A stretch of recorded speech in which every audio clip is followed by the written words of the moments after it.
Hey there, geek boys and girls. Welcome to Geek Legacy's midnight review of Star Wars The Force Awakens. I'm Randy. This is David. You probably hear our voices every week on the Geek Legacy podcast. If you don't, you certainly should.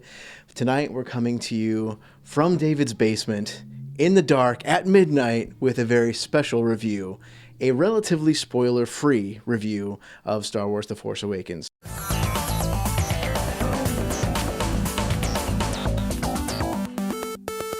If occasionally during this interview you hear any kind of bleeping, it's because we accidentally mentioned a spoiler, and we're really trying to keep this as spoiler friendly as possible.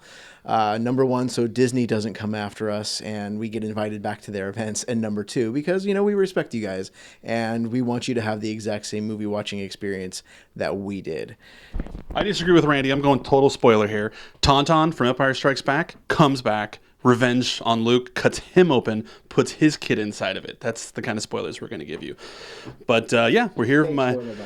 My Star Wars shrine here. So yeah, Force Awakens. What did you think, Randy? Did you love it? I enjoyed it. I thought you heard it there. It's going on the box. Randy Van Dyke. I liked it. Admiral Akbar came back. That's not a spoiler. We see him in the trailer, so that was kind of cool. Well, why don't we start with we'll go good, bad, ugly. Let's go with the good. What was the good in your eyes? Han Solo and Chewie and the dynamic between them and interacting with the new characters, amazing. Beautiful. Yeah, I'm going to go with, out of the new cast, Daisy Ridley as Rey and Adam Driver as Kylo Ren stole the show. If you were worried about Kylo Ren, you have nothing to worry about. He is menacing. He is incredible.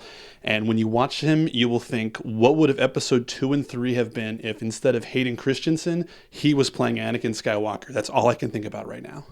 Yeah, absolutely. And I even kind of, I was just thinking about that too on the drive home.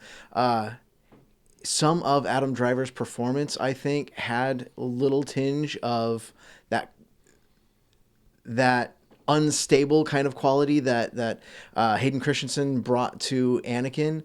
And like David said, it would have been amazing if we would have seen that level of performance or that take on a young Anakin, because I think their paths are fairly similar, and I don't think it's a spoiler to say that. But I saw a little kind of tinge of Hayden Christensen come out in Adam Driver, but not in a bad way. Don't let that bother you. No, yeah, I know everybody shits on Hayden Christensen and his performance in 2 and 3, but I could not say enough positive about Adam Driver in Force Awakens. Right, where Christensen came off whiny, where he should have been moody, Driver kills it. Like, he nails it. Like, you can see the thought process behind. You can see his fury, his, just his thought process, and it's so great. And same thing with Rey. Daisy Ridley did an amazing job, and it's so nice to see a kick-ass female heroine that in the Star Wars universe, and she just does it all. I really enjoyed a strong Imperial type of officer role in General Hux. I know it's the First Order, it's not the Empire, but we got to see a really neat dynamic between him and Kylo Ren and Supreme Leader Snoke. And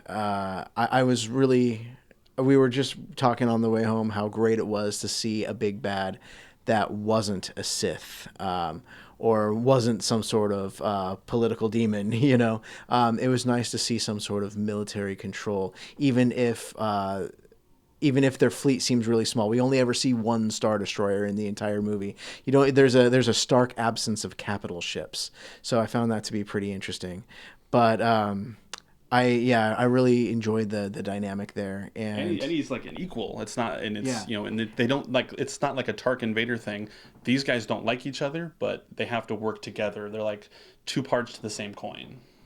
Absolutely. What would you say was a bad? I don't know. Right. There was zero talk of politics in this movie, which I know is what we all asked for in a Star Wars film. But I don't know. I still, after seeing it twice, we saw it twice, I don't know exactly who the Resistance is. Yeah, or if the Republic even knows that there is a First Order, or if they're worried about them, or if they're like on their radar. It just... Because the Republic is an entirely separate thing from the Resistance. Yeah, and it's just... It wasn't... And we don't need a long, detailed explanation. We don't need them to bust out, the Constitution and say, this is what's going on. But it's just a little a little hint, just so, say what you will about Lucas and the prequels, but even though he talks about tariffs and trade regulations, who's who. You know the established government is the bad guy, the established government is the good guy in the prequels, and we just didn't get a clear vision of what it was. And so to tack onto that, I feel with the bad was that this is very much kind of setting up the next trilogy. Like, it's not like The Hobbit. It's not like Desolation of Smaug that has like just no story structure. This has a beginning, a middle, and end, and it has a narrative that you can follow and appreciate. But I just feel that they were holding certain things back for future films that could have been addressed in this film. And so I think those are my two bads, world building, and that it felt like they were holding some stuff back. Anything else? I mean, that's really pretty much it. There's a definite bromance between Finn and Poe in the movie, and you get a little bit of sense of that when you see the trailer, when they kind of run up and hug each other, that cool like 360 shot underneath the X-Wing. It seems really kind of forced, and like it happens too fast. Like this bromance is forced to come together too fast to a point where it doesn't seem quite realistic to me. I don't really understand why these two would have the bond quite like they do. I don't want to go too much into that. Again, we're going to have another spoiler-heavy review coming in just a couple days. Actually, we're going to record it right after this one while we're still fresh. But yeah, I mean, that part just didn't really ring true to me. But honestly, the performances were there. I absolutely love the new cast, so I can't say really anything negative about the cast. Just kind of the way, from a story structure point of view, that they came together. Let's go the ugly. You got anything ugly? I do. I'll go first. Let me hear yours. Yeah. Ugly, C-3PO. Oh, yeah. It just, he was a 3D printed suit, and it looked like it. It looked kind of matty and plasticky, and it just wasn't that nice, crisp metal gloss that we're used to. Now, granted, maybe he has seen some shit. Maybe he doesn't go to the polish shop or the droid wash. The polish shop. Yeah, it's where the droids go to get all their knobs polished. Ooh. So I can understand him being dirty, and that's cool.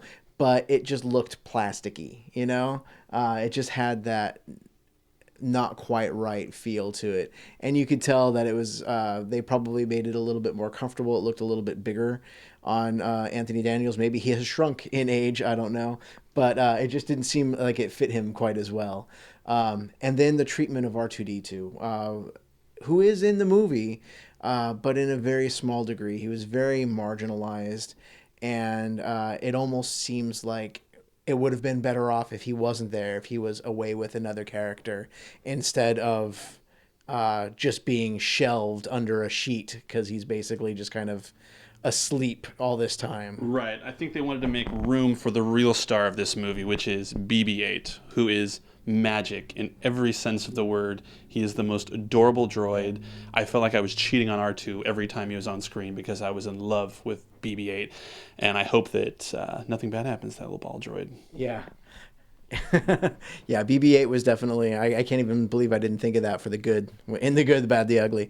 BB-8 is certainly one of my favorite things about this entire movie. I mean, we all fell in love with him the first time we saw him on the trailer, but now it's even like to an even higher degree after seeing all the shenanigans that he gets into, and just how much this little ball droid can emote. It's insane. And again, there's some great interactions between him and certain other characters, specifically Finn. The two of them have a really fun dynamic. You're gonna love it. There's if you don't like BB-8, you don't have a soul. You're dead inside. Now we'll just wrap it up with our final thoughts and maybe a letter grade. So for me, I think what I've been struggling with is that Star Wars has been a franchise that has been driven by one individual for so many years. And love him or hate him, Lucas has brought us 6 films, and they all have a similar style. Say what you will about the wipes, but which we got some of in this movie too. Yeah, and so it is a little jarring to see a modern interpretation by someone like J.J. Abrams. Because he's not trying to be George Lucas. He's not trying to tell a George Lucas story. He is telling a J.J. Abrams Star Wars film. And it's a good film, but a lot of us old school fans who grew up with the original trilogy are going to be a little shaken up by some of the stylistic choices that he makes and the story choices he makes. So I think with that, I would give this film a B. Probably a straight B, not a plus, not a minus, but a straight B. The inevitable question is going to be, where would you put it in your order of films? My order is strange, and people will hate on it, but my order is 5, 3, 6, 7, 4, 2, and 1. Wow. Send your hate mail to david@geeklegacy.com. Bring it. If I were to give it a letter grade, I'd probably also give it a B. It was solid, and I think if I give it a little bit more time, watch it again, it may increase a little bit. But I would say that I rank it about on par with Episode 3, which I consider to be the best of the prequel trilogy. So for me, my order, 5, 6, 4, 7, 3, 2, 1. Respectable. And 7 and 3 are kind of interchangeable. They're tied for the center right now, basically. But I loved the Han and Leia scenes are amazing. Everything Han and Chewie do on screen. When Rey and Finn are in the Millennium Falcon, everything from the first reveal of the Millennium Falcon to the whole flight over Jakku that we've seen a lot of in the trailers, pure magic, absolute magic. Captain Phasma, wholly underutilized, and I'm really looking forward to seeing her come back in the next one, because we didn't really get to see her do anything cool. She was like freaking Sigourney Weaver in Galaxy Quest, because Kylo Ren would shout an order, she would repeat the order, and then the troopers would execute the order. So it's like she didn't have a real big purpose other than just looking cool in this movie. Which she does well. And there is a surprise moment. Everybody's seen that like slow motion shot in the trailer where she's just like walking through a Star Destroyer looking super badass, or actually I think it was Starkiller Base. What happens in the frames right after they cut from that in the trailer, what happens in the movie just seconds after that is amazing, and you'll love it. Make you smile. It will put a smile on your face. But yeah, that's pretty much my grade and where I get it to fit in the pantheon of Star Wars films. And yeah, I mean, stay tuned. Within the next couple days, we are going to have a spoiler-heavy review for you. That's probably going to be hitting Thursday night or Friday. But we hope you enjoyed our relatively spoiler-free review here in David's deep, dark basement, our midnight review of Star Wars The Force Awakens.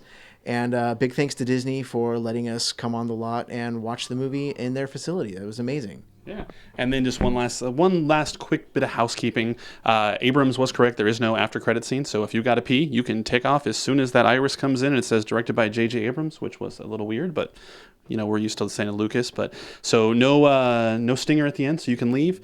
And there was one other thing I wanted to say, but I don't remember what it was.